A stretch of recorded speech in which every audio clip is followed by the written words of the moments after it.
বিশ্ব সংবাদে আপনাদের স্বাগত। শুরুতেই সংবাদ শিরোনাম, পরে বিস্তারিত। দখলদার ইসরায়েলি বাহিনী এবং ইরান পুরোদমে যুদ্ধ চলছে, জানিয়ে দিব হাতে থাকা সর্বশেষ আপডেট আন্তর্জাতিক সংবাদ। প্রথমেই সংবাদ শিরোনাম, হিজবুল্লাহর ড্রোন হামলা, সুরক্ষিত বাংকারে নেতানিয়াহু। এরপর জানিয়ে দিব ইরানে ইসরায়েলের হামলা নিয়ে সৌদি যুবরাজের হুঁশিয়ারি। এদিকে পারমাণবিক শক্তিচালিত যুদ্ধজাহাজ বানাচ্ছে চীন। এরপর জানিয়ে দিব গাজায় সংঘর্ষে ইসরায়েলি সেনা কর্মকর্তা নিহত। আরও জানিয়ে দিব মণিপুরে বন্দুকযুদ্ধে নিহত 11। সর্বশেষ জানিয়ে দিব সিরিয়ায় 9 লক্ষ্যবস্তুতে যুক্তরাষ্ট্রের হামলা। এতক্ষণ শুনছিলেন সংবাদ শিরোনাম, এবারে বিস্তারিত। তবে অনুরোধ থাকবে ভিডিওটিতে একটি লাইক করবেন এবং কমেন্ট করে জানিয়ে দিবেন কোন জেলা থেকে আপনি আমাদের এই ভিডিওটি দেখছেন। হিজবুল্লাহর ড্রোন হামলা, সুরক্ষিত বাংকারে নেতানিয়াহু।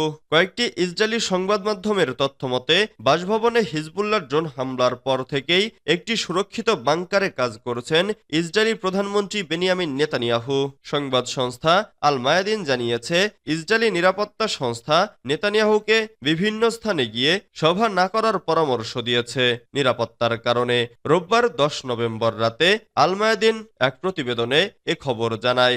ইসরায়েলি মিডিয়াগুলো জানায় যে হিজবুল্লাহ গত 19 অক্টোবর নেতানিয়াহুর কিসারিয়ায় অবস্থিত বসত বাড়িতে একটি ড্রোন হামলা চালায়। ইসরায়েলের চ্যানেল 11-এর প্রতিবেদন অনুসারে ড্রোনটি লেবানন থেকে পাঠানো হয় এবং প্রায় 70 কিলোমিটার দূরত্ব অতিক্রম করে নেতানিয়াহুর বাসভবনে পৌঁছে যায়। ওই ড্রোনের বিস্ফোরণের ফলে সৃষ্ট ধোঁয়া দূর থেকে দেখা যাচ্ছিল। ইসরায়েলি চ্যানেল 12-এর একটি সূত্র জানায়, বিস্ফোরণের সময় নেতানিয়াহু ও তার স্ত্রী তাদের বাড়িতে ছিলেন না। ওই হামলায় প্রায় এক সপ্তাহ পর ইসরায়েলি প্রধানমন্ত্রী কার্যালয় কিসারিয়ায় নেতানিয়াহুর নিরাপত্তা ব্যবস্থা আরও জোরদার করার জন্য প্রায় $5,28,000 বাজেটের অনুমোদনের আবেদন করেছে। ইরানে ইসরায়েলের হামলা নিয়ে সৌদি যুবরাজের হুঁশিয়ারি। সৌদি আরবের যুবরাজ মোহাম্মদ বিন সালমান বলেছেন, ইসরায়েল অবশ্যই ইরানের ভূখণ্ডে হামলা চালাতে পারে না। এ সময় তিনি আরো বলেন, ইরানের সার্বভৌমত্বের প্রতি ইসরায়েলকে সম্মান দেখাতে হবে। সোমবার সৌদির রাজধানী রিয়াদে অনুষ্ঠিত আরব লীগ ও ইসলামী সহযোগিতা সংস্থার যৌথ শীর্ষ সম্মেলনে তিনি একথা বলেন। ফিলিস্তিনের গাজা ও লেবানন সংকট সমাধানে এই সম্মেলন ডাকা হয়েছে। সম্মেলনে ইসরায়েলের গাজা অভিযানের নিন্দাও জানান সৌদি যুবরাজ। তিনি বলেছেন, উপত্যকাটিতে ইসরায়েলি বাহিনী গণহত্যা চালাচ্ছে। গাজা ও লেবাননে আমাদের ভাইদের বিরুদ্ধে ইসরায়েল যে তৎপরতা চালাচ্ছে তা বন্ধে আন্তর্জাতিক সম্প্রদায়কে এগিয়ে আসতে হবে। সম্মেলনে ফিলিস্তিনের প্রেসিডেন্ট মাহমুদ আব্বাস, পাকিস্তানের প্রধানমন্ত্রী শাহবাজ শরীফ, নাইজেরিয়ার প্রেসিডেন্ট বোলা তিনুবু, লেবাননের প্রেসিডেন্ট নাজিব মিকাতি সহ আরব লীগ ও ওআইসির সদস্য দেশগুলোর শীর্ষস্থানীয় নেতারা উপস্থিত ছিলেন। পারমাণবিক শক্তিচালিত যুদ্ধজাহাজ বানাচ্ছে চীন। বেশ কিছুদিন ধরেই শোনা যাচ্ছিল পারমাণবিক শক্তিচালিত যুদ্ধবিমান তৈরি করবে চীন। এ বিষয়ে একটি পরিকল্পনার কথাও জানিয়েছিল দেশটি। অবশেষে সেই আলোচনায় নতুন মাত্রা যোগ করল চীন। যুদ্ধজাহাজ তৈরির লক্ষ্যে আরও এক ধাপ এগিয়ে গেল তারা। সোমবার বার্তা সংস্থা অ্যাসোসিয়েটেড প্রেস জানিয়েছে, এই রণতরী নির্মাণ করতে ইতিমধ্যে পারমাণবিক চুল্লির একটি প্রোটোটাইপ তৈরি করেছে বেইজিং। চীনের একটি বিশাল রণতরীর জন্য পারমাণবিক শক্তিচালিত প্রপালশন সিস্টেম নিয়ে কাজ করছে, এমন তথ্য নিশ্চিত করেছে ক্যালিফোর্নিয়ার মিডলবারি ইনস্টিটিউট অব ইন্টারন্যাশনাল স্টাডিজের স্যাটেলাইট ইমেজ এবং দেশটির সরকারি নথিপত্র।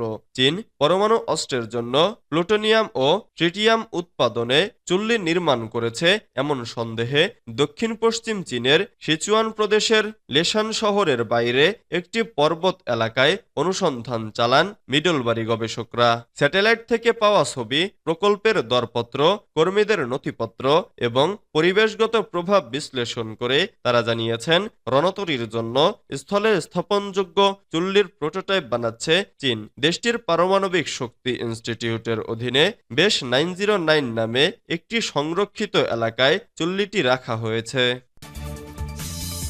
গাজায় সংঘর্ষে ইসরায়েলি সেনা কর্মকর্তা নিহত।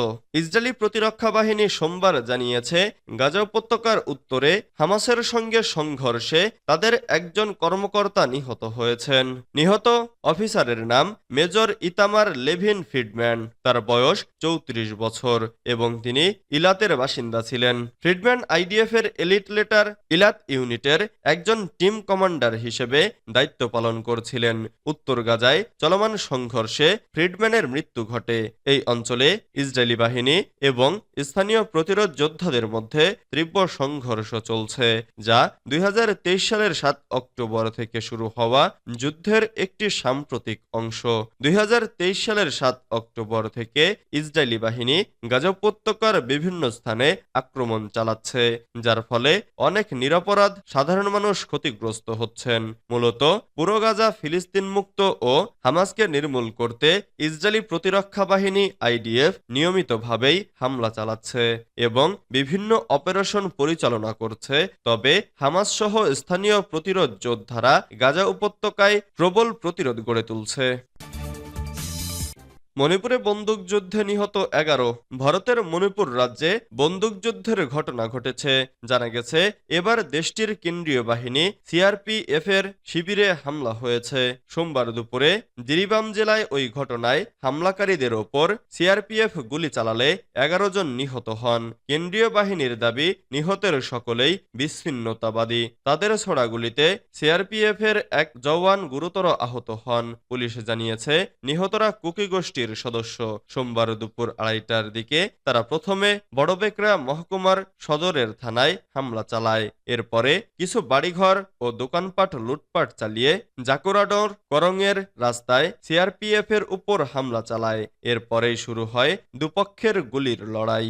ঘটনার পর এলাকা ঘিরে তল্লাশি অভিযান শুরু হয়েছে। প্রসঙ্গত, শনিবার রাতে জিরিবাম জেলায় জাইরওয়ান নামে এক গ্রামে মেইতেই সশস্ত্র গোষ্ঠী আরামবাই টেঙ্গল এবং ইউএনএলএফ এর যৌথ বাহিনীর হামলায় এক কুকি নারী নিহত হয়েছিলেন। রবিবার কুকি জনজাতিদের যৌথ মঞ্চ আইটিএলএফ এর মদতপুষ্ট বিচ্ছিন্নতাবাদী এক মেইতেই নারীকে খুন করে। পূর্ব ইস্ফলন জেলার থামানা পোকপি, সাবংখোক এবং সানসাবি সহ বিভিন্ন এলাকায় মেশিন গান, রকেট চালিত গ্রেনেড নিয়ে হামলা চলে কেন্দ্রীয় বাহিনী ও পুলিশদের উপর। সোমবারও বিভিন্ন এলাকা থেকে দফায় দফায় সংঘর্ষের খবর এসেছে।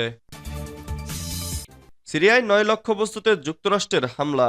যুক্তরাষ্ট্র সিরিয়ার বিভিন্ন স্থানে বিমান হামলা চালিয়েছে। হামলায় ইরান সমর্থিত গোষ্ঠীগুলোর ঘাঁটিকে লক্ষ্যবস্তু করা হয়। সোমবার মার্কিন কেন্দ্রীয় কমান্ড এক বিবৃতিতে এই তথ্য জানায়। খবর অনুসারে সিরিয়ার 2টি স্থানে মোট 9টি লক্ষ্যবস্তুতে এই হামলা চালানো হয়েছে। মার্কিন কর্মকর্তারা দাবি করেছেন, এই আক্রমণটি গত 24 ঘন্টায় সিরিয়ায় মার্কিন নাগরিকদের ওপর চালানো একাধিক হামলার জবাবে করা হয়েছে। সেন্টকমের পক্ষ থেকে জানানো হয়, ইরাক ও সিরিয়ায় আইএস নির্মূলের অভিযানে যুক্ত থাকা মার্কিন ও সহযোগী বাহিনীর ওপর ভবিষ্যৎ হামলার ক্ষমতা হ্রাস করতেই এই আক্রমণ চালানো হয়েছে। তাদের মতে, ইরান সমর্থিত গোষ্ঠীগুলো সিরিয়া ও ইরানের মার্কিন বাহিনীর ওপর হামলার পরিকল্পনা করছিল, যা তাদের অবকাঠামো লক্ষ্য করে চালানো এই বিমান হামলার মাধ্যমে প্রতিহত করা হয়েছে। রয়টার্সের প্রতিবেদন অনুযায়ী যুক্তরাষ্ট্র মাঝে মাঝে ইরাক ও সিরিয়ায় ইরান সমর্থিত গোষ্ঠীগুলোর ঘাঁটিতে আক্রমণ চালায়। এর আগে ফেব্রুয়ারিতেও সিরিয়া ও ইরাকের 85টি স্থানে যুক্তরাষ্ট্র হামলা পরিচালনা করেছিল। সে সময়ও মার্কিন সেনাদের ওপর আক্রমণের জবাবে এই আক্রমণ চালানো হয়।